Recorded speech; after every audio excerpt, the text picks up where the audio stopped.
Very good evening. Jai Shri Krishna Guru. Thank you for joining Shri Bhagavad Gita Satsang, the way of life as imparted to Arjuna by Lord Shri Krishna.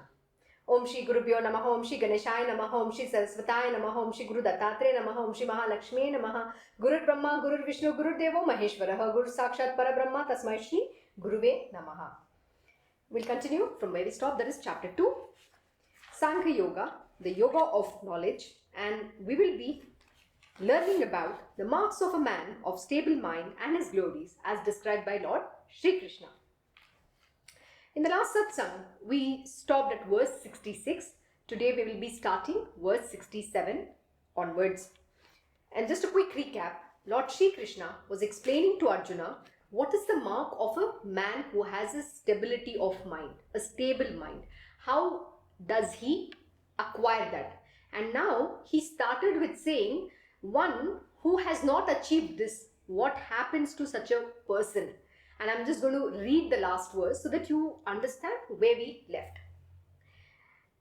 He who has not controlled his mind and senses can have no determinate intellect, nor contemplation is possible. Without contemplation, he can have no peace. And how can there be happiness for one lacking peace of mind? So what is Lord Shri Krishna saying is that all the rest of the entire world of people belong to this category, 99.99999%. Okay, it's only 0.00001% who are actually on the path of spiritual, who are bothered about their spiritual welfare, and they try hard. It's more important is striving, and who are striving really hard. And of that, it's only handful of 1 or 2 people in this entire universe has the privilege of learning under the tutelage of the real master himself, the guru, the real guru, not some fake and the celebrity gurus in this world. You can find them dime a dozen. We're talking about the real master, the Parabrahma who has manifested in the form of a guru. So very few, just a handful of people have the privilege to study under the tutelage of this great being. And when you go, when you study under this great being, then you are actually put on the path. He gives you the right knowledge. But otherwise, this knowledge to understand and even to imbibe becomes very difficult. It is only the Guru's grace. You get trained under him. He's going to, enable you, rather, he's going to drive you up the wall so that you can reach your spiritual perfection. He's only going to put you on the path. Again, the choice of doing or not doing rests with you alone. The rest of the entire world falls under this category. One who has not controlled his mind. I'm telling you, it's not even for the people in the material world, but people even who are on the path of spiritual, this is the greatest challenge that exists, because a human being doesn't control the mind nor his senses. The moment he comes in contact with the sense object, he really falls for it. And then what happens? He goes into that ruin. It's very easy to fall in the gutters, but it is very, very, very difficult to rise above and evolve. And this is a self-effort. Nobody can walk this for you. It is you alone who can walk that, and the choice rests with you alone. Like, my Krishna Guruji will say, look, I can only give knowledge. I can keep pushing you all. I can tell you, do this, don't do this, do this, don't do this, But at the end of the day, the choice of doing or not doing rests with you alone. I cannot do it for you. Likewise, Lord Shri Krishna is not fighting the battle for Arjuna. What is he doing? He is giving him the right knowledge, he is giving him the right tools, and he is giving him the right direction. How should he live as the way of life as described by Lord Shri Krishna? And this goes even for a material human being. See, we think that this is very spiritual. Yeah, it's spiritual. For spiritual people, this path will help them attain spiritual will. Like I want to attain moksha, liberation, or whatever, you want to call it, God realization, self-realization, that which you want to attain. That's the highest goal. That's a lofty goal. But for normal human being, how do you live? How do you, take these lessons of Lord Shri Krishna and apply it in our day-to-day life? That is why it is called the way of life. How do you live as a good human being? How do you be your good self? How do you live a God-pleasing life? We use the word, God-pleasing life, which means how do you conduct yourself? How do you sit? How do you stand? How do you speak? Not behaving in an uncouth manner. People don't have the decency to behave properly. They don't conduct themselves well. They don't know how to sit, how to eat, how to stand. Nothing. However you want to, you behave. But that is what today's Kali Yuga has become. There is no decorum. They don't follow any of this. No etiquettes. Nothing exists. We can, people get up at 11 a.m., 12 a.m. Is that the time to even wake up? That's exactly what is happening to our world. We are not respecting ourselves. We are not respecting the way of life. We have gone off the path. And today Lord Shri Krishna is teaching Arjuna this.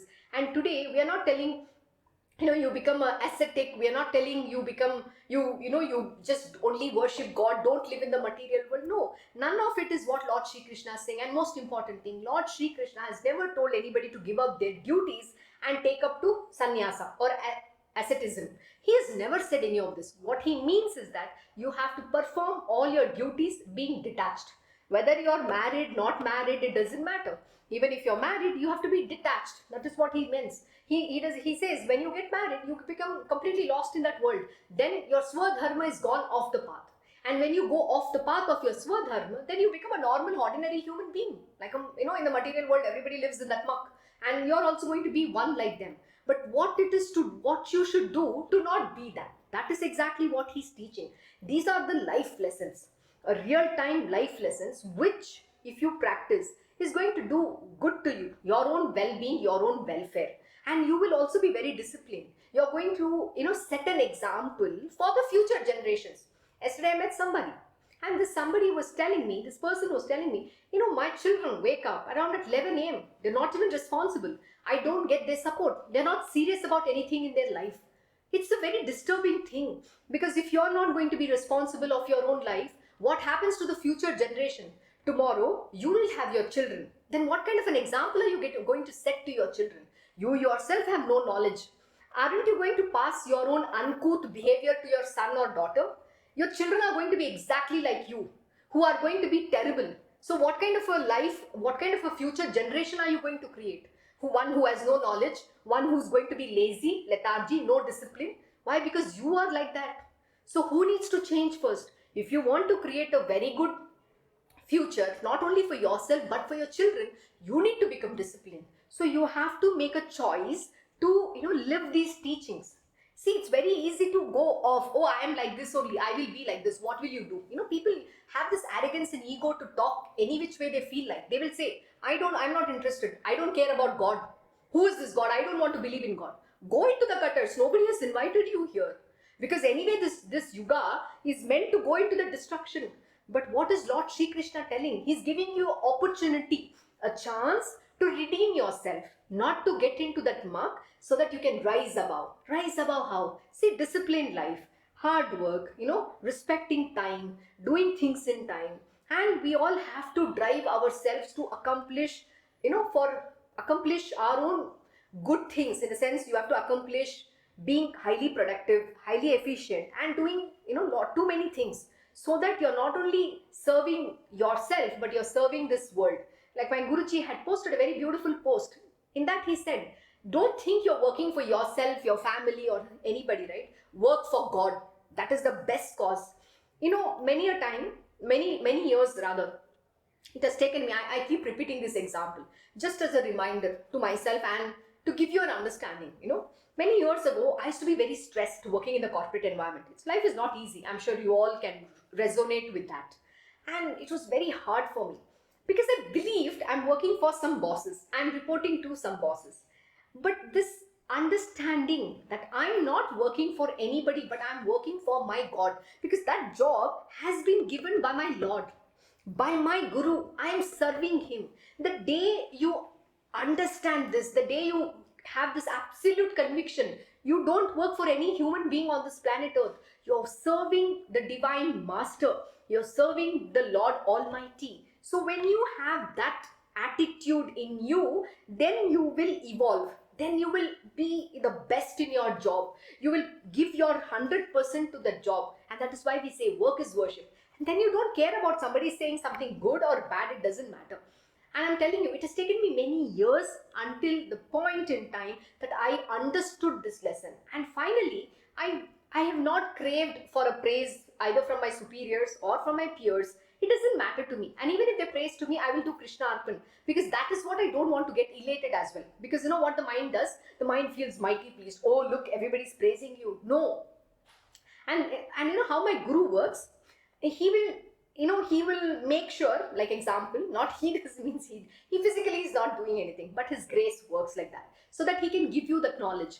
So many a time he was going to tell you things that is going to be very irritating to you. It's going to be disturbing to your mind, because why? That is something, you dislike. The word is like and dislike. See, this whole chapter is about how do you have equanimity of mind, one of the most important lessons.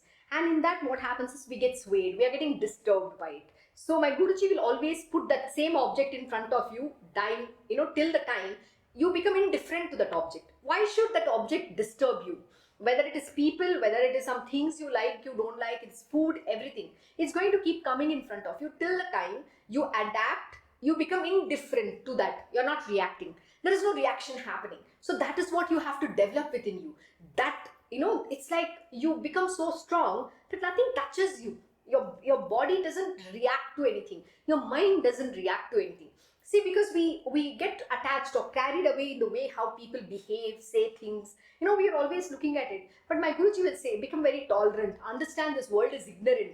They don't have knowledge. And I see big time, people are not spending time educating themselves. They are living a very mundane existence. And I see people have knowledge which is 20 years back. 2 decades ago, things they have done, they're trying to give it to us now. I'm aghast. The world is ahead. The world is going at a phenomenal speed. We have to be thinking 20 years from now or 50 years from now, whereas people are still backward. They're living in that era. I'm like, what the hell are you doing? Which means you're not investing yourself in getting education. The right knowledge. You're not understanding what is going on in the world. People just think that they just do some great degrees, IITs, IIMs, Harvards, and that it doesn't mean anything.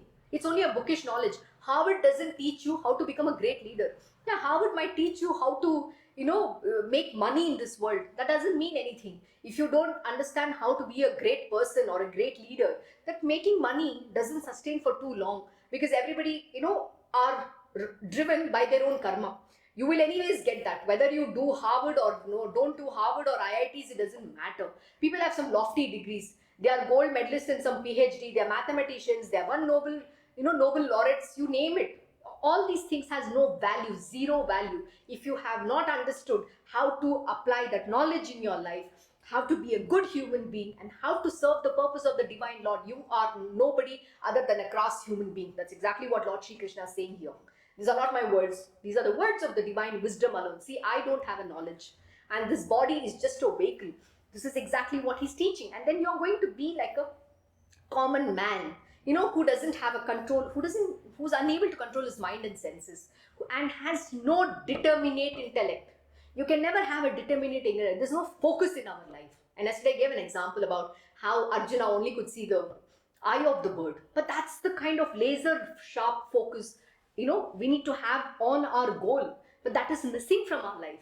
Because we have our own wants, desires, again, we touched upon all of this. See, whether you take any verse, he's only going back to the same thing over and over and again, because we human beings don't imbibe that lesson. We are unable to understand why, because we are this ordinary human beings who has not controlled his or her mind and senses, can have no determinate intellect nor contemplation. Without contemplation, he can have no peace. And how can there be happiness for one lacking peace of mind? Wow, this is the world we are into.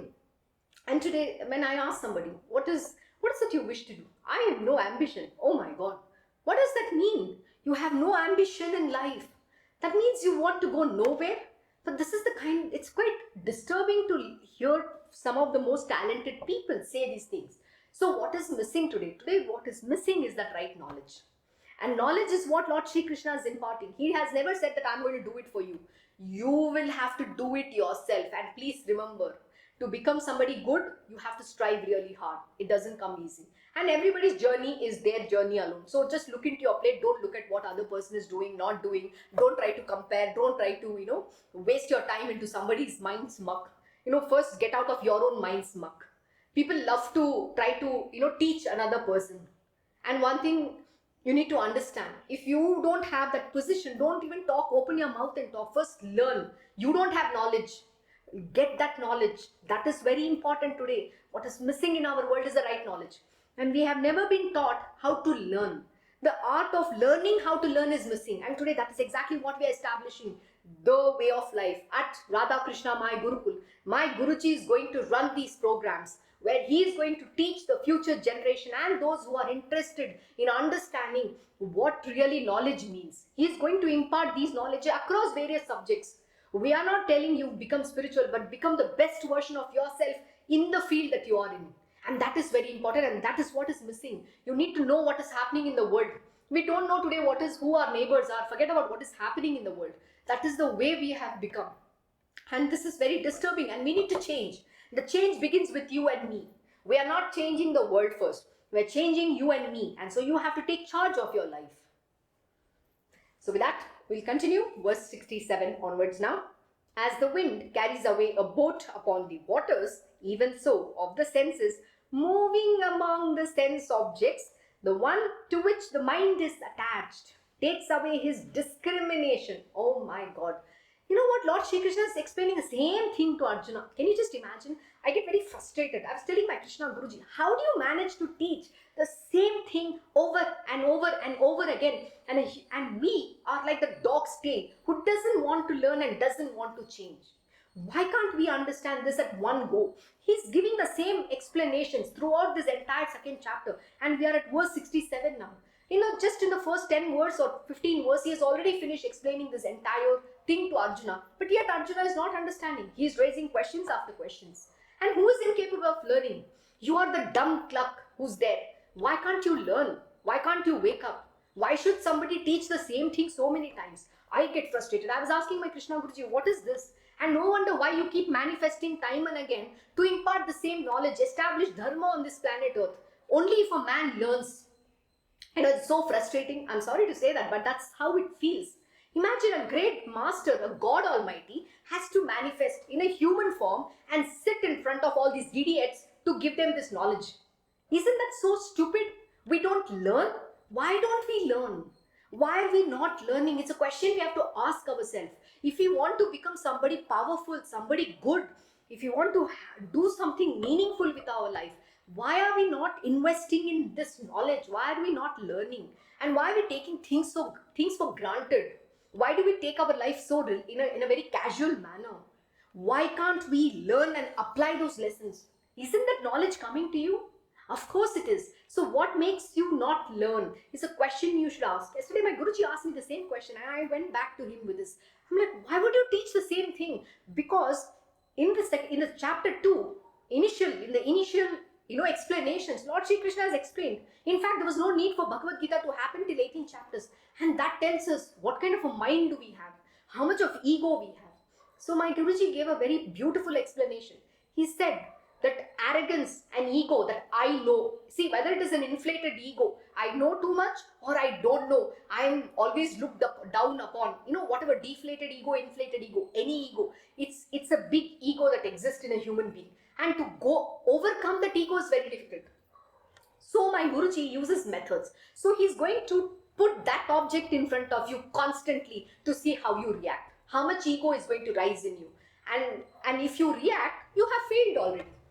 That's exactly. So my Guruji will say things that is going to, disturb the mind. Why? Because you have to become indifferent to that. Why is there an attachment? That is exactly the Lord is asking.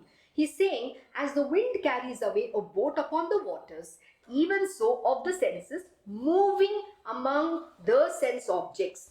Means what? The senses come in contact with the sense objects. It is like the senses moving among the sense object. So you're seeing things, you're smelling things, you're touching things, you're feeling, you're hearing.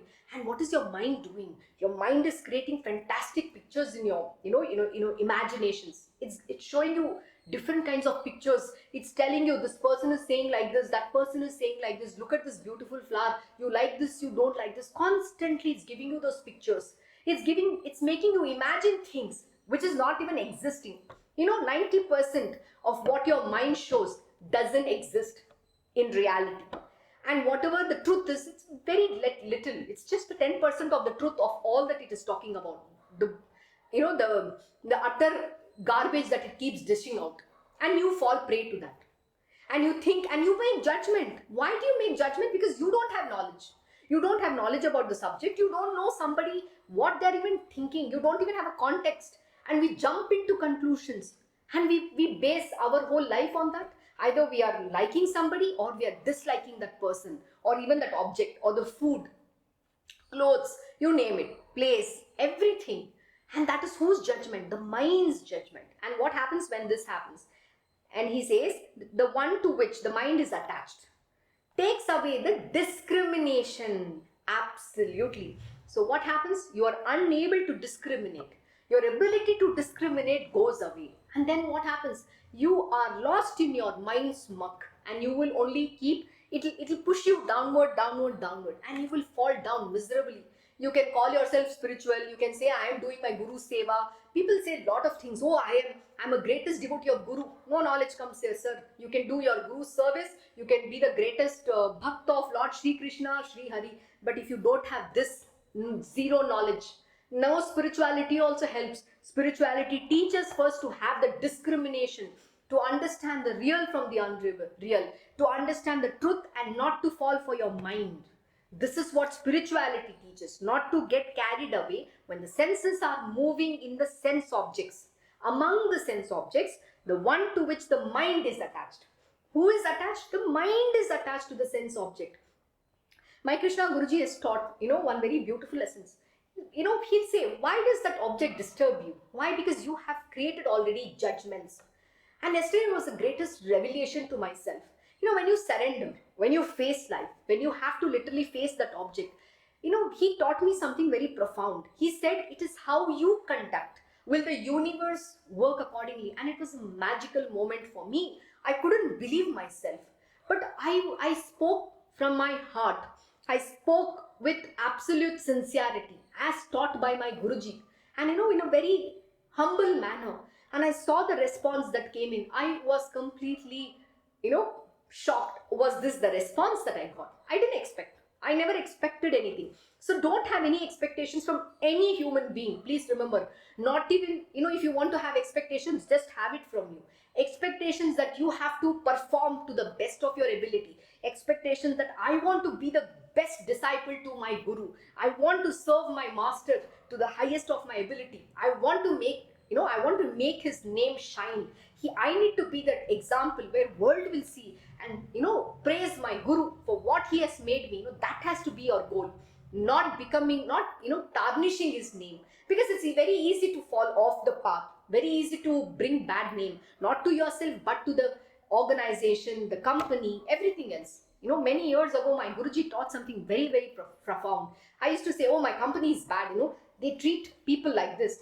Then he reminded me, don't blame the organization. Company is not bad. It's the people who represent the company. It's about how you behave, how you conduct matters. So it's a life goal that I want to be the best example in this world. I want the world to know who is my teacher. That has to be your goal. And I am serving the divine Lord alone. I am not serving any human being. The goal, when you say, my goal today is to serve my master, to serve my God, then it is so beautiful.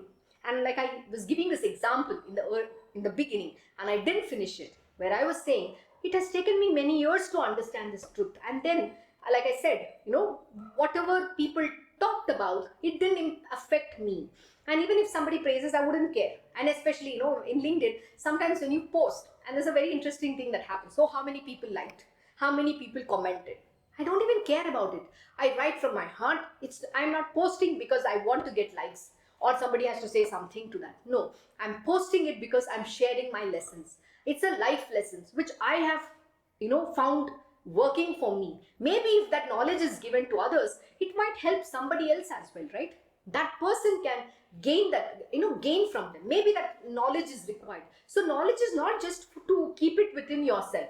So the knowledge is to always spread, especially the good knowledge, that which is so beneficial to you. Why shouldn't it benefit the world? That is the only goal of me writing my daily updates. I'm not interested in anybody, whether somebody's liking, yeah, that's fine. If they don't like, that's okay. I'm not writing with an intention. I need to get followers. I need to get likes. I need to get comments. I need to get all these audience. But yeah, if somebody is saying something, I feel, okay, my Krishna Guruji's lessons is also reaching somebody else. That's a satisfaction I get of writing. And I aspire I have to write more. I need to give all that knowledge that has benefited me to the world. Because why should I only benefit? The world also has to benefit. So the cause becomes universal. Your purpose is to serve the universe. And then there is no selfish motivation after that. What is the use, you tell me? I've seen people dying, in the recent times during the pandemic. Many people have lost their lives. You know what? No wealth, no money, whatever that they had could not save them. What use is it? But until that you have this existence, you have to live a God-pleasing life. That should be your ultimate goal. And when that is achieved, you know what? We'll say our life has become sartak, means it has achieved its purpose. It's, I'm fulfilled in my life. I'm so happy that my life has served a purpose. That is what we say. So aspire to achieve that, not become an ordinary human being. So also, when you set an example, when you be the change, the world will follow you. We are not changing somebody else. My Guruji is very clear. We are not here to change the world, but we are here to change ourselves and set an example. So the world will follow us tomorrow. That is what you have to do. And that comes, you have to strive really hard. And that doesn't come overnight. You have to really work hard for that. You are going to make mistakes. My Guruji said yesterday, we keep making mistakes. In spiritual, it is just one graph. It's one line going upwards, upward journey. But in the human, in normal existence in the material world, we keep rising, falling down, rising, falling down, rising, falling down. There's no consistency at all. So what does the spirituality teach us? It talks about how do you consistently climb up, not come down. And if you fall prey to the mind, your enemy is going to come down. That is what Lord Shri Krishna is teaching here. So he's saying, as the wind carries away a boat upon the waters, even so of the senses, moving among sense objects, the one to which the mind is attached takes away his discrimination. So why are you attached? It could be any object, your father, mother, brother, sister, husband, wife, girlfriend, boyfriend, children, job, money, house, you name it. Any attachment will take away your discrimination, which the mind is attached. Whatever that object you are going to be attached, it is going to take your discrimination away. So what happens? You can't understand what is good for you, what is bad for you. So your mind will, instigate you and you will listen to your mind. So what happens? All that knowledge that you have learned, you have actually thrown to the gutters. That's exactly. You've thrown it out of the window. No use, whatever you've learned. You've destroyed everything that you have learned. It's very easy to fall down, let me tell you. It is very easy to give up that goodness, but very difficult to have that goodness and rise above. And that is what you have to aspire. So the discrimination. Discrimination is what? Discrimination is to understand everything in this world is unreal. God alone is real. And my purpose is to achieve that God realization. My goal is that I am serving the purpose of the Lord. I am not working for any human beings. And that is freedom, let me tell you. So let us continue. Therefore, Arjuna, he whose senses are completely restrained from their objects is said to have a stable mind. Oh my God. I think Lord Shri Krishna, that's what I'm saying, right? He's explaining the same thing to Arjuna over and over again. I'm getting frustrated. This is fun. Yeah, I do get frustrated. I wonder, imagine Lord Shri Krishna, he's with so much of patience. The word is patience. He has so much patience to teach Arjuna the same thing. We are only in 2nd chapter. And till the 18 chapters, he has taught this. What does it tell you? Imagine a great God like Lord Shri Krishna, who's the master of this universe, who's the supreme personality of Godhead, has to do this. Wow, that sounds very, I can't fathom it. It's unfathomable by me. Why do we human beings become that crass? Why are we not able to learn? Wow, our ego is so strong, giving up that ego, thinking that I come from some place, I have a body's father, mother, attachments, I have done my MBA, I've done my engineering, I've done my PhD, whatever that, arrogance that has, we say in Hindi, ghamand, pride, thinking that I'm some Nobel laureate, prize winner, whatever that is. Those things make you think no end of yourselves, even if you have no knowledge. The real knowledge is the spiritual truth. And how do you live in this world as a good human being? How do people look upon you? It all matters. And and please remember, you can't please everybody. and everybody is allowed to make their judgments. This is something that my Guruji has always taught. Everybody is going to make judgment about you, but you don't have to stoop down to their level. You just have to be your good self. Just because somebody calls your names doesn't mean you become that. Just because somebody is trying to put their mind's muck on you and say things, it doesn't matter. If somebody is saying you're the greatest thing, it doesn't matter. If somebody thinks you're the worst thing that exists, that also doesn't matter. It doesn't matter, because you're not reacting to how people think about you. You're not here to change people's opinions or their judgments. It is their minds gutter that they are living in. Why are you getting into that? You be your good self. You have to represent the divine Lord. And so that representation means you have to restrain. What is he saying? A man of a stable mind has achieved complete restraint from there, that when the senses, and saying, Arjuna, he whose senses are completely restrained from their sense objects, he's said to have a stable mind. So he is not reacting. It doesn't even touch him. It doesn't even affect him. That is how he lives, completely detached. One of the attributes of Lord Sri Krishna, we say you have to live.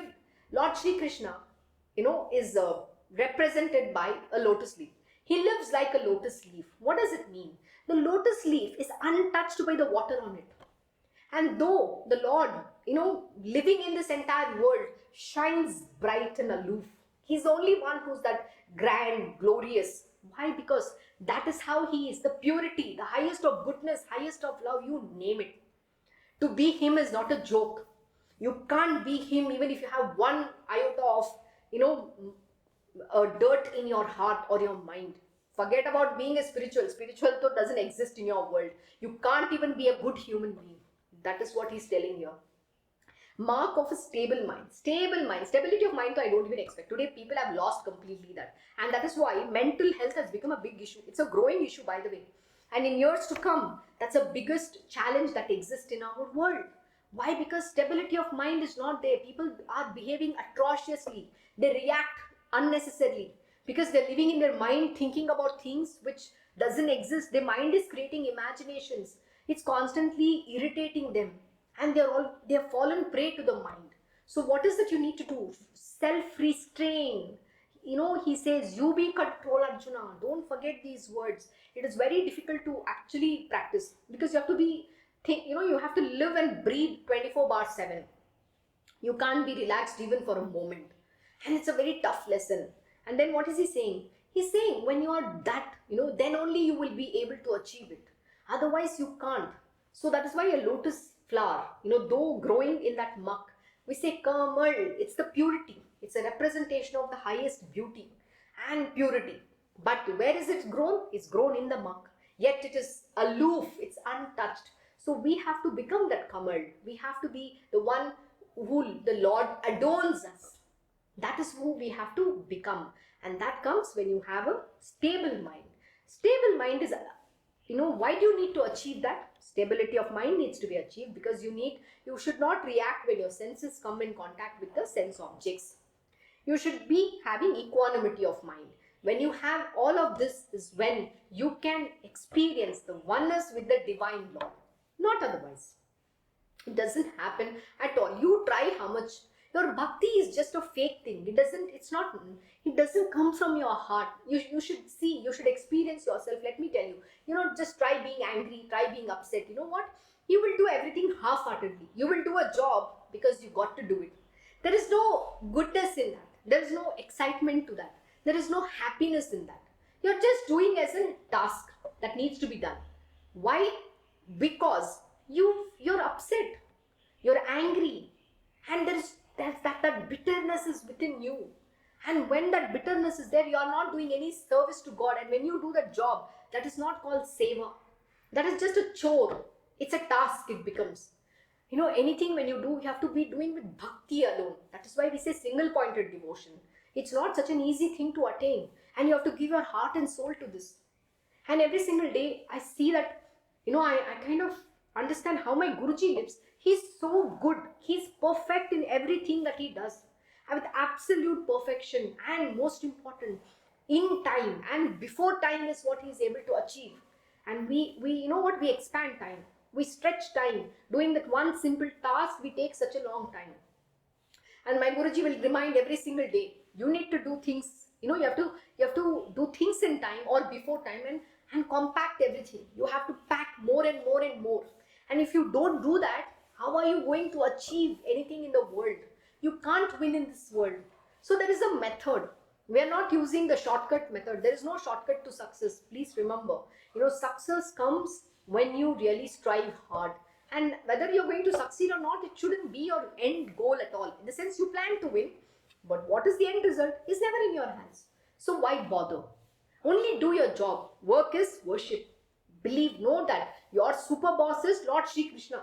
You're serving him. When you have this attitude, you will be the best in everything that you do.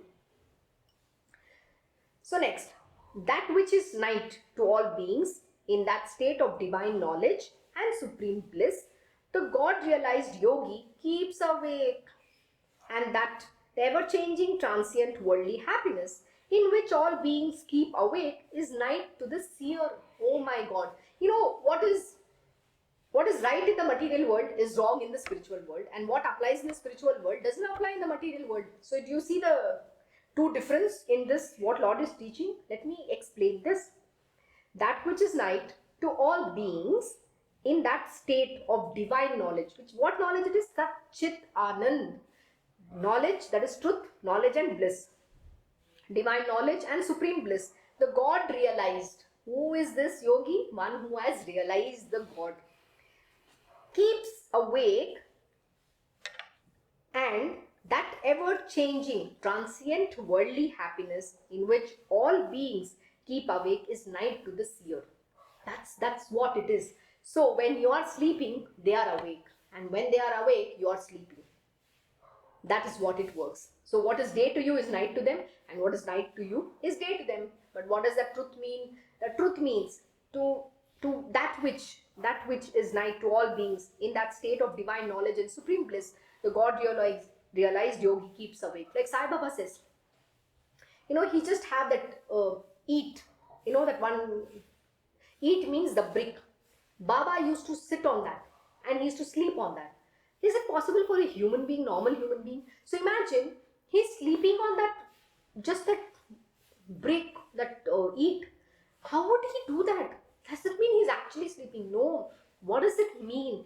He is in oneness. He is in the state of Sachidanand, the supreme bliss.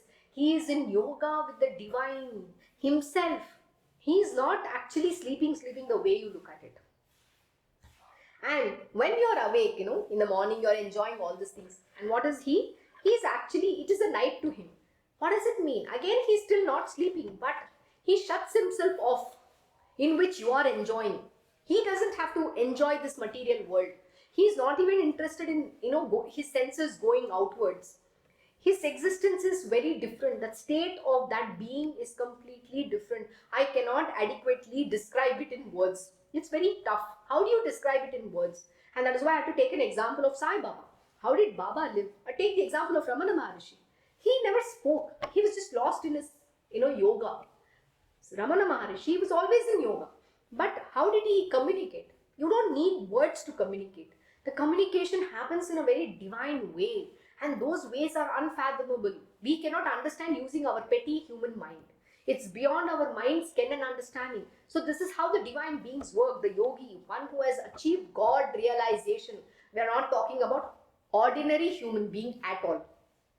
That's what he says, And in which all beings keep awake is night to the seer. So what does it tell you? So they work differently. Take example of my Krishna Guruji. My Krishna Guruji sleeps very less. He goes to bed by 9 o'clock, and by 12 he's already up. And he's in a state. And then, I don't know when he actually sleeps. And even during the day, he's so much lost in his own self. He's doing his task when he has to, but he's shut off to the world. He's not enjoying this world the way you think it is. So they have a very unique way, and that way is not understood by us. Why? Because we are not knowledgeable.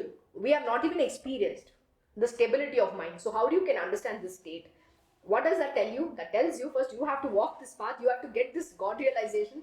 Then only you can understand what it means. And this experience or the description that is provided here is very difficult. Even I can't adequately give you an understanding in words. These These things cannot be described in words. I tell you, Sat, Chit, Anand means truth, knowledge, bliss. What does that mean? What does truth mean? I can tell you, truth means God alone is real, this world is unreal.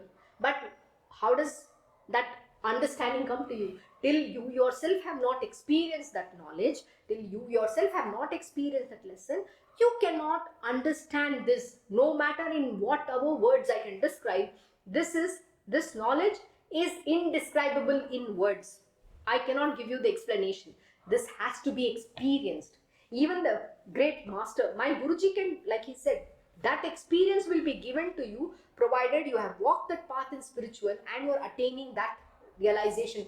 And please remember, moksha moolam gurur krupam. So your guru has to be pleased.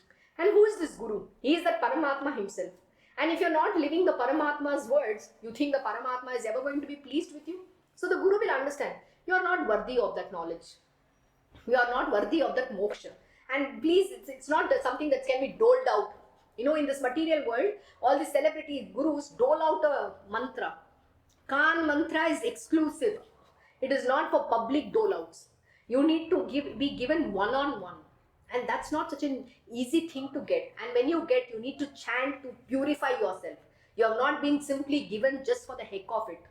And you have to use that to, rise in your spiritual world. You need to always focus on attaining your spiritual being. So, this is a very difficult verse for me to put it in words, to be able to explain to you. I don't think I would want to go beyond this.